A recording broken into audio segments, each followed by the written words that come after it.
It doesn't say the speaker did not follow the outline in the manual.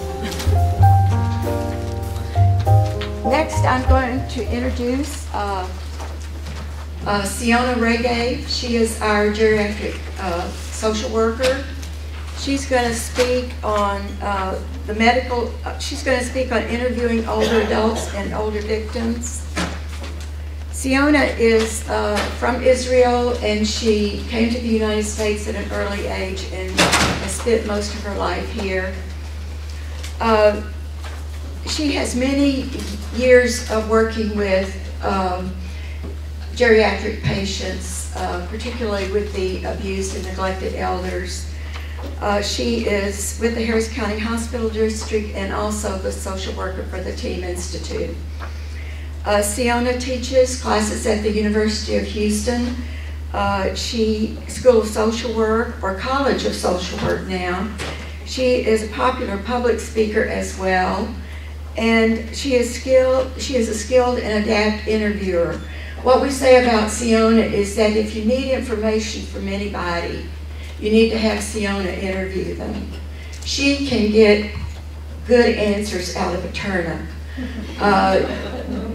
We send her in when we have given up, when all the rest of us have given up, because she's such a good interviewer and she is so good with our geriatric patients. So without further ado, I'm going to introduce Tziona. Yes. Okay, well, good morning, everybody. Me too. Can you hear me now? Yes. Okay. First of all, I have not written those modules, so I will try to cover as much as I can. Possibly some of this information probably is familiar to you. I will try to go over most of the major points in this module. But you can, again, as Barbara had mentioned, you can refer to the manual that we have in front of you. And feel free to ask me questions as we go along. Okay? First of all, how many of you have had experience working with older adults in general? Okay, all of you. Wonderful. And how many of you have been, other than APS workers, have had the opportunity to encounter any cases, any situations of elder abuse and mistreatment? Okay, so quite a few. I did not grow up here most of my life. I've been here now for 17 and a half years, growing up in Israel. But most of my career in social work, it's about the last 20 years, has been somehow I was drawn into the geriatric population. And I've worked with Harris County Hospital District and Baylor College of Medicine for the past 10 years. So I have been exposed to quite a range of situations of patients coming to the clinic, and it has been an eye-opener for me in terms of working, the honor that we've had working with adult protective service. Because we all have notions, for those of you who've worked with APS in the community, we all have our ideas and our biases about working with APS because it's such a huge institution. I have learned to have a greater appreciation myself personally in working with this institution because I've had the experience to understand where they're coming from, to learn their perspective and how they view patients, how do they see clients, the extent and the enormous amount of cases that they're dealing with. And sometimes the resources are not always there.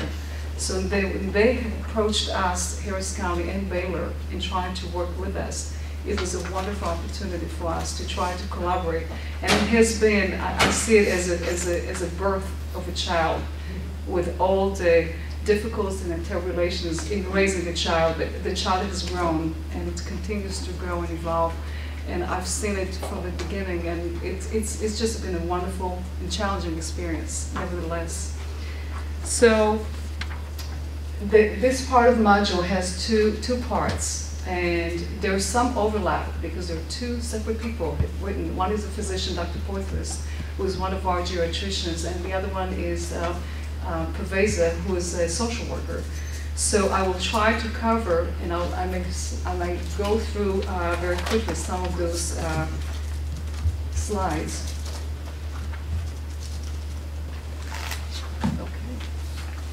Okay, so what are our objectives in terms of what we're going to cover? We're going to talk in general, and I'm going to go briefly through it.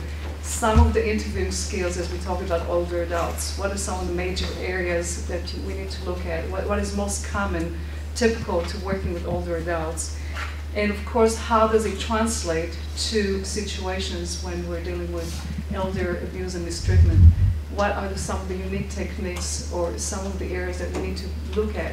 We need to be sensitive, we need to be aware as we work with those situations or encounter, and we have any suspicions. How should we approach it in a way that we can elicit the information from the clients, the patients, and or the collateral, or the IPs, the identified perpetrators? We'll touch on some of the risk factors and some of the theories that are associated with those kind of situations. I know Dr. Dyer had mentioned some of this, and I'll just briefly go over it as well. And we'll talk about in more detail some of the techniques used in terms of interviewing skills. Capacity, we'll touch on some of the components on how do you evaluate someone's capacity, decision-making capacity.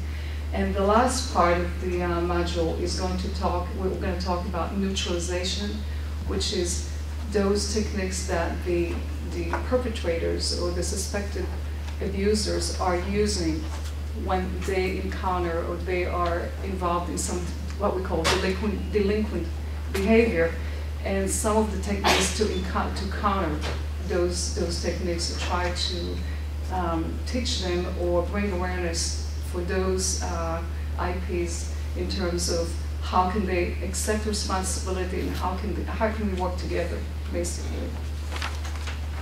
And again, if you have any questions, feel free to ask me as we move along. So, going to the pre-test. Again, just look at the questions and try to mark it. Which of the following is true regarding geriatric assessment and intervention? 1, it is best applied in the hospital setting. 2, it can be performed by a licensed social worker. 3, it has been shown to delay early diagnosis at times. D, it involves a comprehensive multi-dimensional evaluation. And E, it is proven intervention for elder mistreatment. The next question relates to decision-making capacity. In Texas, which of the following professionals can determine decision-making capacity? So A, social workers. B is police officers. C, prosecutors. D, physicians. And the last one, E, psychologists. Okay. So when we talk about geriatric patients or clients, we talk about elderly patients. In our geriatric clinic, by the way, when we talk about geriatric patients, we've had patients in their 30s, in their 40s, in their 50s. Not necessarily those that are 65 years and older. And normally when we talk about geriatric patients, we talk about the geriatric syndrome, because most often those are the patients that have been in many settings, In the private sector, they've gone through a range of physicians, evaluations, and yet issues are not resolved. And they come to us with complex issues. Normally it's medical conditions, there's some chronic, ongoing conditions that are not resolved, have not been addressed, and they are always compounded, accompanied with some form of cognitive decline and or functional decline or multiple psychosocial issues, and you can't separate one from the other. So it's really a comprehensive approach when we talk about a geriatric assessment. And it's really important to pay attention to all the details and all the components, because you can't separate either one. And yet, no one, as Dr. Dyer had mentioned, there is no one person that can encompass all. So it really takes a team to complete and gather all the information. And very often, patients may say some things to the doctor, but they fail to disclose information that is very pertinent. And I've seen myself in situations, sometimes I would go first and see the patients, but there are times that I would follow, especially when we do our initial geriatric assessments, that I will go in and hear some stories from a patient, and unless you really touched on a certain issue, the patient may not disclose that information to you. And I remember distinctly, it just comes to mind, one of these patients that the doctor interviewed her, and then I came along, and somehow, I'm not sure how it even came about, but we talked about incontinence. And she started telling me, and up till that point, she was making sense. Her story, she was very eloquent, she was very articulate, she was able to give a lot of information in terms of social history. And all of a sudden, she talked about things coming out of her, and excuse my description, or her vagina, those snakes were coming out.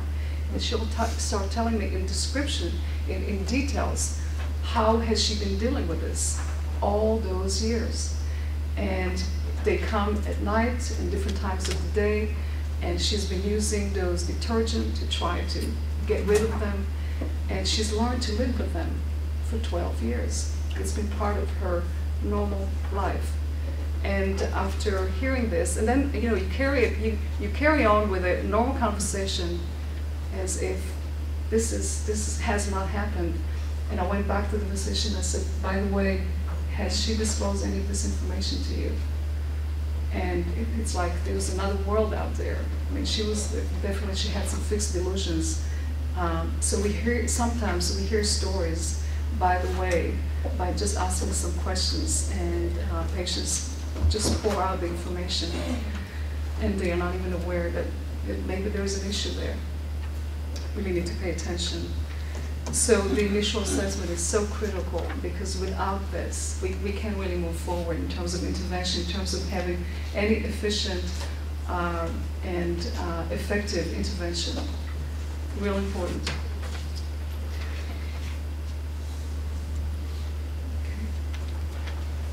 Rule of thumb in terms of how do we get there? Sometimes, and there are different formats of geriatric assessment. There are times that the issues are so complex and patients come to us with so many issues, especially medical, that we have to separate the sessions and maybe have 2 visits rather than 1. So, especially because we're there for a few hours, and we do the functional assessment, we do the history and physical, psychosocial assessment, we take lab. Sometimes we involve other disciplines. So it's a long day. And for some of our patients, they're so frail, they become agitated, they're restless, they're anxious, they don't want anybody to interrogate them, ask them too many questions. Most of the time, they don't want to be there. They don't even know why they were brought in there. So we really need to be careful and pay attention, try to work with them. And if necessary, we will ask them to come back. However, there are times, especially when we do home visits or even in the clinic, that if there are situations that require immediate attention, we have to intervene right there. We had a patient just 2 weeks ago, I think 60 years old, who had diabetes, insulin dependent. She herself had a bachelor's degree, I think, in nursing, if I recall correctly. and has been living by herself, has been out of her medications because her insurance at the time when she worked ran out, and she couldn't afford paying for her medications. And APS had made the referral to us, and she came to us, and she was just withdrawn. The daughter apparently works in an adjacent hospital to ours, her hospital, in some kind of a healthcare capacity. But she was on her own and very articulate. She was able to tell in details what was going on. Her blood sugar, they did her EKG, and her blood sugar while we were there because she was not feeling well, was 800.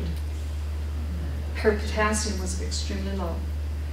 They called when I walked in, and the clinician told me, you know, you have only 5 minutes to talk to her because the ambulance is on its way to take her to the hospital because she needs some immediate attention. Well, fortunately, I had about 30 minutes to spend with her. I was trying to do some parts of the battery, get some information, and also try to find if there's anything else we can do while she's going to go to the hospital. And she was agreeable. I mean, she realized that she needs to be hospitalized. She told me during the conversation, she started crying and saying that just everything was just falling apart and she couldn't handle anything, and the family was not there to help her. Well, I got her permission to call her daughter to let her know that this is what we're doing. And the daughter later on told me in a conversation that she has tried so many times to ask mom to move in with her, to help her handle her affairs because she's been mismanaging, handling her affairs and her bills, to help her with medical care. They've tried to reach out, they've tried to seek resources in terms of the medical insurance so she can afford her medications, but mom would not allow her because she was in a panic. So, you know, throughout going to the hospital, the daughter managed to go to the emergency room and approach the social worker and try to provide all the information that was needed. So she was doing fine.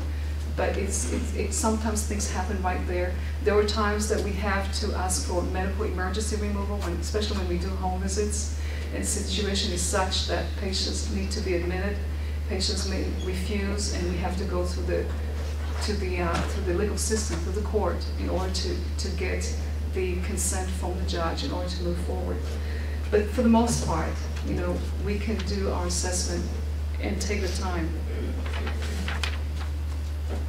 When we talk about dementia, it's not necessarily that those patients that do appear to be demented or have a diagnosis of dementia, that means that they lack capacity. And we'll talk some more about it as we move along.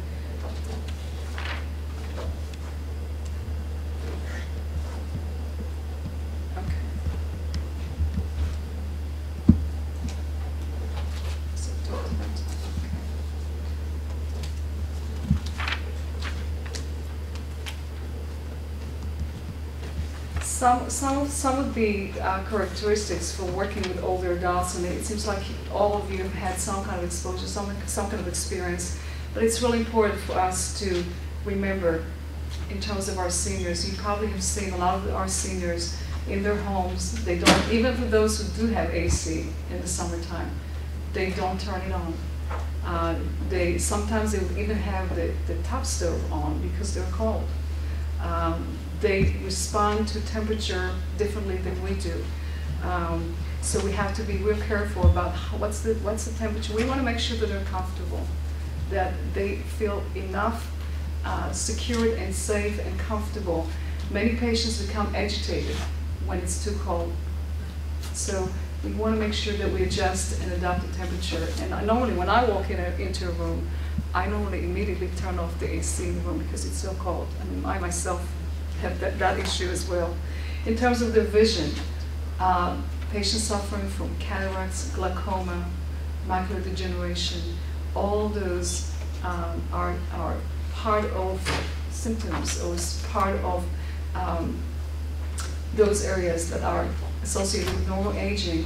We want to make sure that they have enough light, we have enough light in the room, and yet maybe it's not too bright. Normally, elderly lens lets in only 50% of the light. So we want to make sure that we're comfortable with that. If patients need some visual aids, we want to make sure that they're available. We want to be prepared ahead of time for those kind of situations. I know that for some of the battery testing, some of the screening tests that I apply, I have some of the information is large, bold print. I want to make sure that they see that, that's not an issue. Of course, when patients are legally blind, there are some things that we are beyond our control. Hearing, that's another area that we need to be sensitive, we need to be aware of. Very often, sometimes we may get confused, and it happens a lot of times with regular doctors in the community, that patients may have a hearing problem, but it may sound as a processing problem. Well, all it takes sometimes is just to use those hearing amplifiers, and we carry them in the clinic. So if the patient cannot hear us very well, they're not going to respond clearly. If there's too much noise in the background, if there's too much commotion, especially when we do home visits, or in a hospital setting, if you have to go to the bedside and you try to talk to a patient, there's so much noise around that the patients are not able to focus. So we want to try to cut down and eliminate as much background noise as possible, so we can so the patient can focus. We want to make sure we have eye contact, that we have face-to-face conversation. Patients that are wheelchair bound, we want to make sure that they can see us, they can read our lips, because sometimes they have difficulties. There are times that even though we may overcome some of the hearing impairments, there are processing difficulties, and that's something that we need to be careful and clear about. And of course, privacy. That is extremely important, especially when patients have their family members or their significant others that is identified as the IP, the suspected abuser. We want to get the information from all the involved parties, but we also want to give ample time for the patients, the clients, to spend some time with them separately, so we can gather as much information as we can from them and move forward and make them feel comfortable. Because some of the things that they may disclose to us, they will not be comfortable talking to in front of their family members, because very often those family members are those that they are dependent upon, and without them they can't do it, and they feel trapped very often. I remember clearly one of the patients that actually has her mother was one of our patients, and also her uncle was one of our patients. And she was, the daughter seemed to be extremely dedicated, very concerned, very involved. And after a few visits, and she's been our patient for quite some time, and one of those occasions she had mentioned something to the clinician, to the nurse practitioner, about her finances, but she was reluctant to talk about it. And I decided just to take her aside, took her to another room, and she finally admitted to say that her daughter has been using her credit cards to buy groceries for her, for the daughter and her family, because the daughter was not working. And the patient, the mother, felt uncomfortable because this is her daughter and these are the grandchildren, and if they don't have the means, she should be able to help them. But the credit cards were not paid, and the patient was liable for those balances, and the patient became very anxious and very agitated and restless, and there was a lot of tension between the two, and that created more caregiver burnout and a lot of accusation that the patient was not able to articulate to the daughter. And I finally sat down with the daughter and the patient and gently was trying to bring up those issues without pointing a finger, that basically there's another way that we can work things out. If we have some issues with trying to make basic ends meet, let's see what we can do. But let's have the patient's consent, because that is financial exploitation. And I explained to her that I had to call. It was my duty. I had by law, especially in the state of Texas, I had to call the Child Protective Service and make a report. And needless to say that the daughter has understood that. Initially she was defensive and she was apologetic, and she said, I'll be out of the picture. I said, no, we need you. We just need to see how we can bring you enough resources so we can all work together. So the patient continues to come to our clinic, and so does the daughter.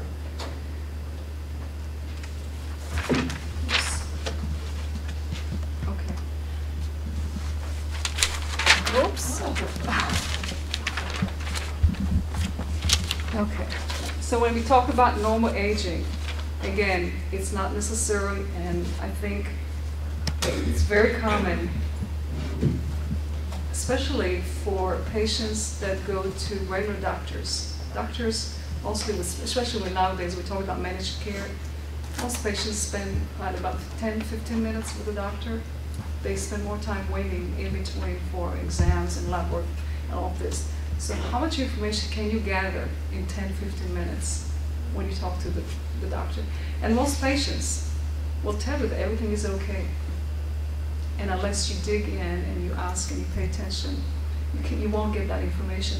And very often, even those patients of us that have dementia or some cognitive impairment in a social setting, they are so skillful. We're all social animals, and we do so well presenting ourselves and masking our impairments that it's very hard to pick up in a 10-15-minute conversation. So, first of all, as we get older, yes, we do slow down in terms of our functional abilities, in terms of our processing information. They've done some studies.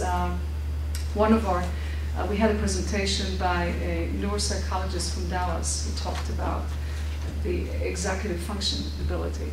And he had the longitudinal study of people from the age of 50 for 10-15 years and looked into mild cognitive impairment as opposed to dementia-related disorders, and used the clock drawing, which is one of the instruments that we've been using over the years, and talked about what's happening as we get older in terms of our patterns of thinking. And normally at the age of 50, around that time, when other things happen and change, our patterns of thinking changes. Somehow it switches to another paradigm. Now, that doesn't mean that we slow down in terms of retaining information and processing information, but we just go to another level. And I distinctly remember having the opportunity to have an intern who made a career change in her early 60s.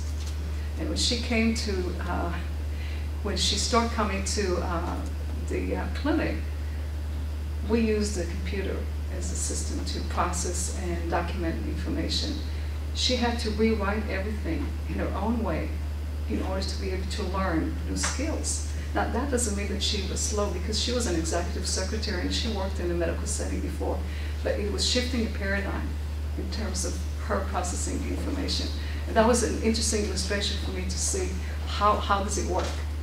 So that's really important to know. And I think very often I've seen those diagnoses of organic brain syndrome, of senile dementia. It's not common that patients necessarily, because they're forgetful, that this is the case. Very often, those situations can be reversed just with a simple comprehensive geriatric assessment. So it's really important to remember the distinction. So let's talk a little bit about interviewing skills. Dr. Dyer mentioned it earlier. We talk about geriatric assessment and intervention. It's a team approach. It consists of history and physical. The clinicians, they do a comprehensive assessment. We continue with having, in our clinic, we have two nurse case managers, and they normally do the functional assessment, which includes the ADLs and the IADLs, and they also give them information about the clinic and how we work and how we operate. We very often engage other healthcare professionals. We're linked on our floor. We have the skilled care unit, which is a rehab inpatient. So if necessary, we bring aboard physical therapists, occupational therapists, dietitians, and so forth. Of course, social work, social history is important. We do a comprehensive psychosocial history. Nurse managers. So it's really important that we involve as many disciplines as possible. And of course, APS, when patients are involved, when patients have come to us to the clinic, or when we do home visits, the APS caseworker, it's so critical, it's so important for them to be part of this assessment. Because very often, the information that we get from them contributes and adds up to what we have. Don't give up. And you know, I've seen that very often. I work at Benta, which is the county hospital, at the emergency room. I moonlight there. And very often, and those are medical residents, medical students, they don't have the experience, they don't have the knowledge. And very often, they overlook, they don't have the knowledge, they don't have the information, and they see those patients and they want them in and out, just treat the symptoms and have to move out because we need those beds. And luckily, fortunately, we have those nurses that work in the emergency room that are so trained and so skillful that they look above and beyond. They look at their nails, they look at their, if they have any bruises, and if they have any decubitae, if they have any, how do they appear in terms of the personal care, their hygiene. And very often, I remember just recently, it was a few weeks ago, when the doctor was ready to discharge a patient, and the nurse said, I'm not signing her out. I'm not taking the medications, I'm not going to do it. We have to do a more further assessment in order to get the information. So they called me, and I said, thank you, because this was another one of those classical cases of self-neglect. And unless you dig in, so what I normally do is, in order to substantiate my information, I'll use some of those tools that we use, the mini-mental status exam and the clock drawing, just to see if there's any cognitive impairment. And also try to get some history. And this guy was clueless. He was not able to provide information, just basic demographic information. And then apparently this guy was living in this apartment with another friend, and it was basically malnourished. It was bedridden. He had a progressive end stage of cancer, and he could not go home. There was no way for us to release him in that kind of shape. And I ended up calling it out protective service right there. I said, and as long as APS is involved, we're not comfortable sending this patient home. And partly a few days later, once he was stabilized, he was sent home, and we heard from APS that he passed away. He really wanted to go home. He wanted to die at home. But we were concerned about, what kind of setting we're trying to set up hospice before he was going home. So sometimes it's too late, as Dr. Dyer mentioned, by the time to come to us, sometimes it's too late.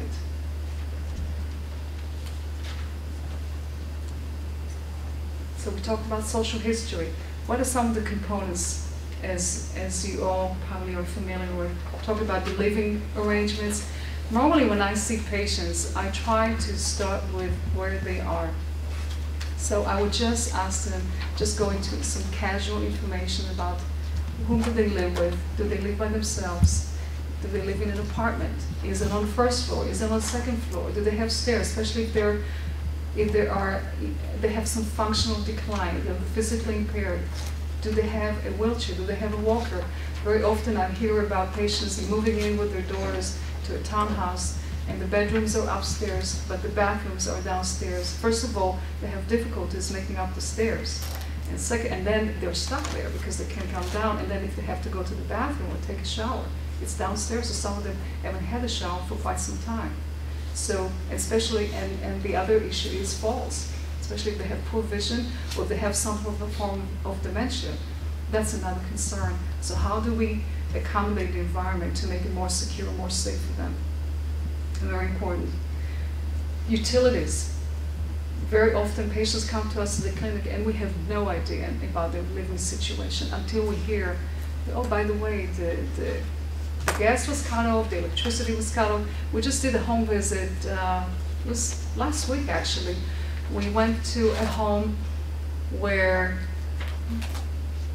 normally when we get the team referral, we have some information about what's going on. And so we walked into this house, beautiful home.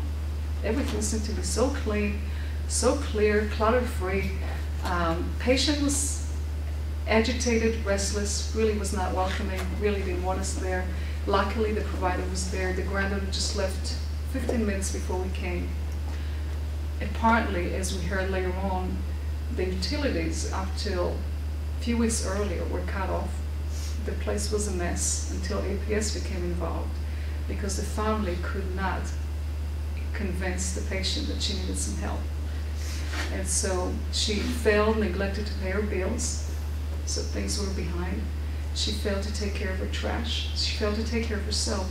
Actually, she ended up falling, was in the hospital, and left AMA because she didn't want to be treated, and the family was just young themselves. And later on, actually it was just yesterday, Tuesday, it was yesterday, we had an IDT, we had a team meeting, and following the meeting, the physician and I talked to the granddaughter, trying to share some of the information, that some of our observation, and granddaughter said, you know, we've been trying now for the last 6 months, we've called Adult Protective Service, and we've been trying to convince her grandmother that something needs to happen.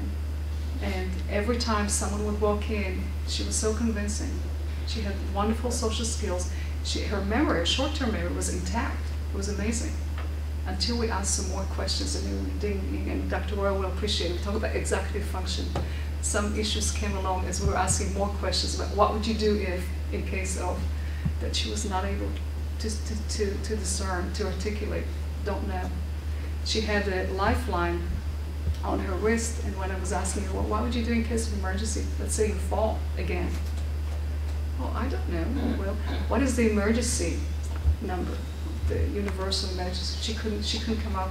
And I was saying, well, you know, you wear this all around your wrist. What is this? It's lifeline. So when do you use it? Well, I'm not sure. And then she became upset and agitated. So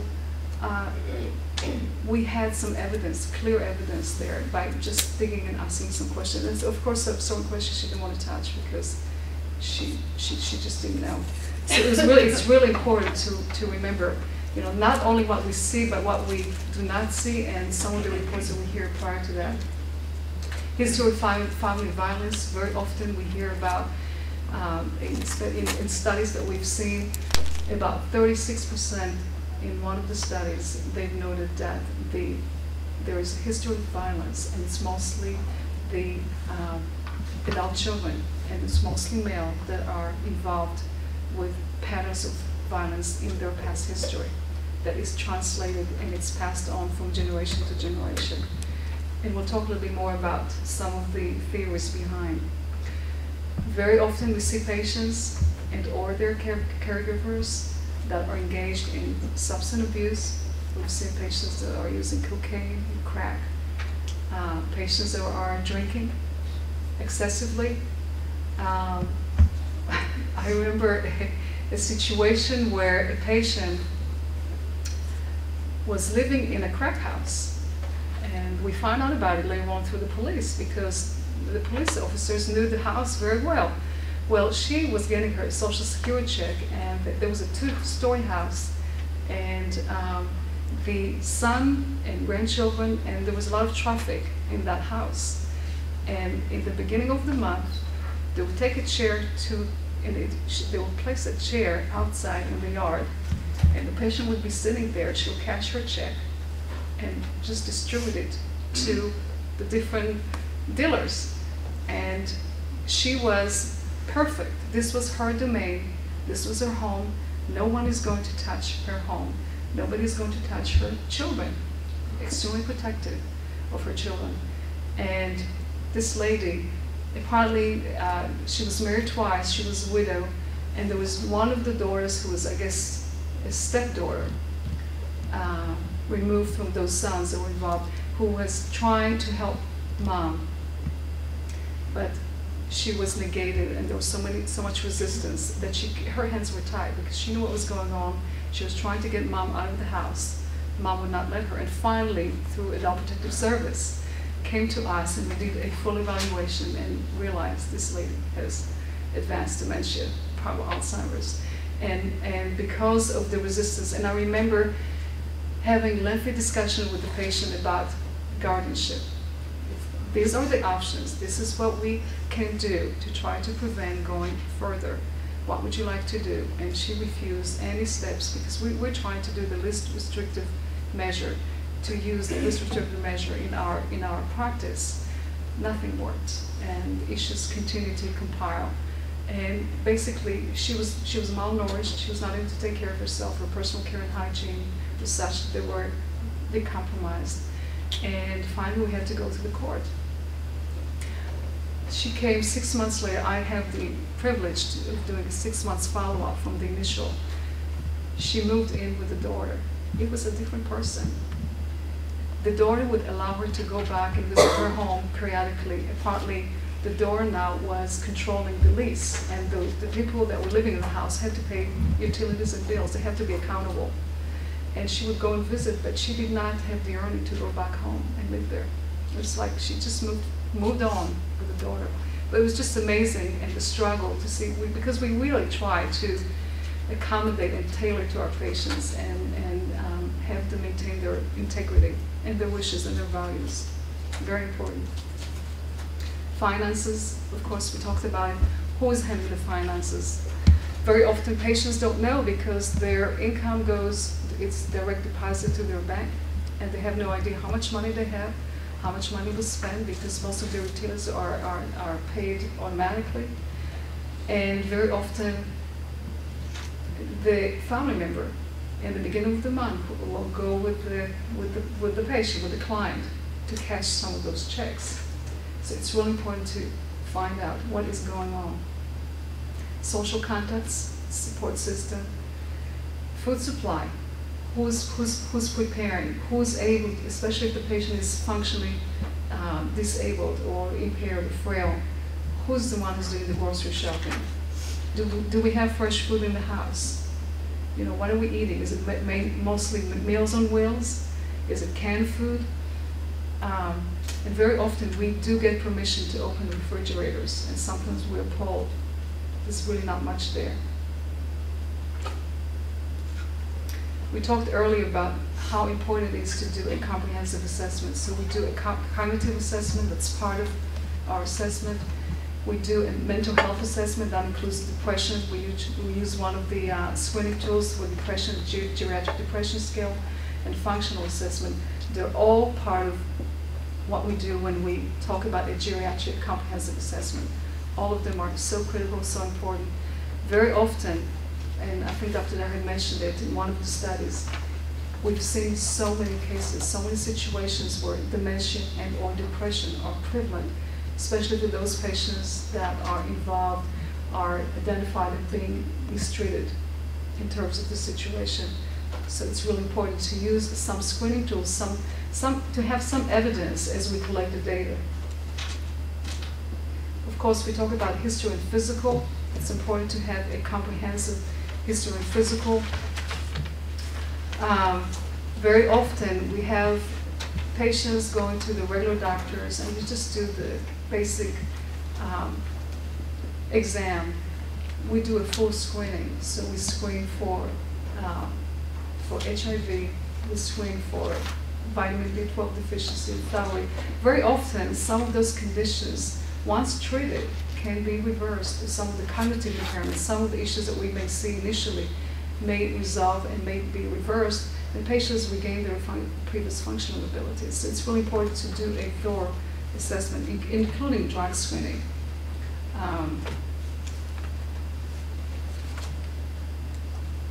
Okay, so in summary, just to conclude this section of the module, it's important to do a thorough assessment. In terms of some of the risk factors and some of the theories that we talk about, one of the theories is talking about family violence, or patterns of family violence. And as I mentioned earlier, some of the identified perpetrators, mostly there are spouses in many cases, adult children, grandchildren. Those are family members that know the clients. They've been involved with them. Sometimes, though, we see those incidences in personal care homes or in a nursing home or in a hospital setting. We've seen that too. Isolation, we talked about that. Not only patients or family members, because of our society being so transient, and patients, family members living so far away, but also patients themselves isolate themselves from others, especially when we deal with patients that have mental illnesses or are engaged or are severely depressed, have executive dysfunction. They just pull away people away from them. And for some of them, this has been their life pattern, their lifestyle all along. But all of a sudden, they may have some medical problems, or the neighbors start complaining because there's some foul odor there's cat urine, and it's permeated to the neighborhood.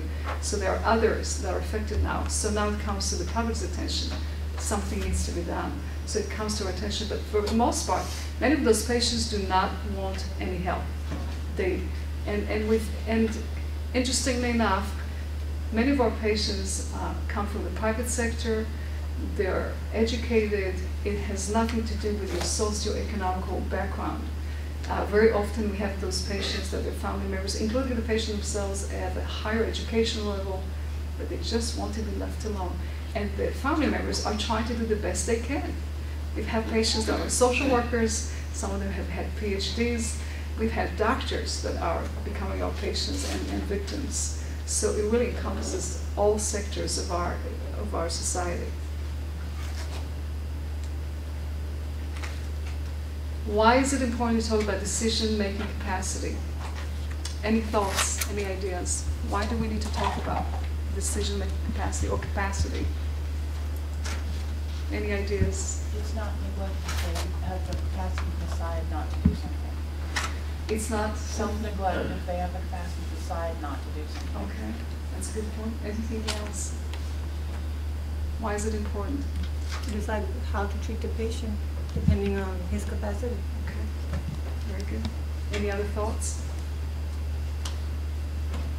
I think this is probably the most challenging area for all healthcare professionals to deal with capacity. How does one evaluate someone's capacity?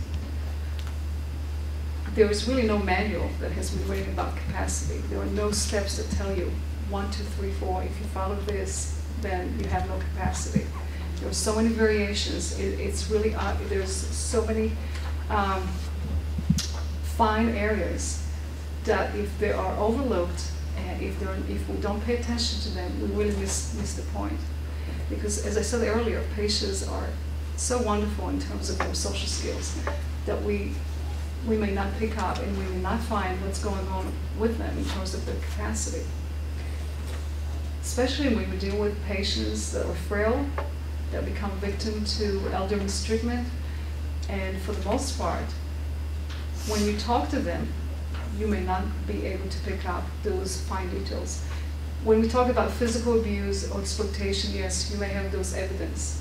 But very often those patients recover, even with financial exploitation. They'll try to make it up and try to advocate for their family members that this is permittable. You know, I have no problem with this.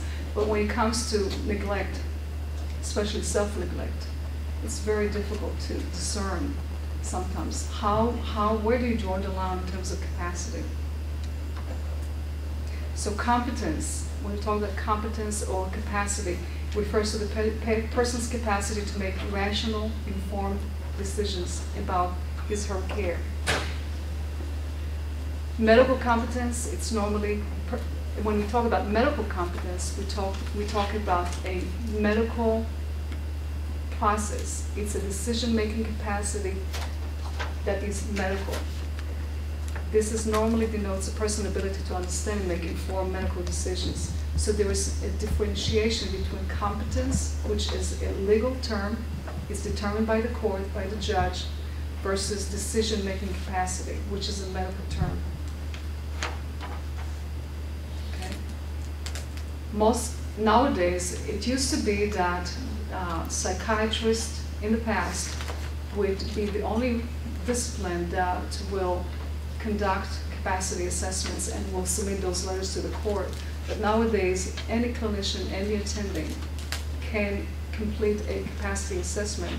And it has to be, of course, accompanied by some evidence, some specific circumstances. Why do we think someone lacks capacity?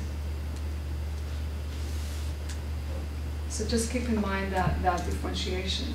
And again, as I mentioned earlier, it's not necessarily that patients that have probable Alzheimer's disease or any other type of dementia are automatically considered incapacitated. We have so many patients living out in the community that may have some form of dementia, may have some difficulties with handling their affairs, but nevertheless, they're able to make some decisions on their behalf. So we talk about there are no standards ways of evaluating capacity.